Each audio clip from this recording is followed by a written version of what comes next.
Hi, I'm Dr. Siegel with Natural Transplants. I have so many patients with 4C hair texture that are concerned or worried about what is the scar going to look like. Will I be able to hide it after a hair transplant?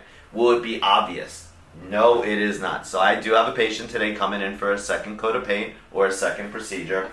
Not that they weren't happy with the first procedure, but here is that fine pencil tip fine scar.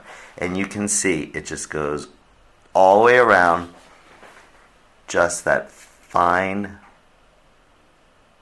pencil tip fine scar. Again, if you have any questions regarding a hair transplant and you're worried about an FUT procedure, call us here at Natural Transplants. We'll do a free consultation and get you not to worry about a fine pencil line scar.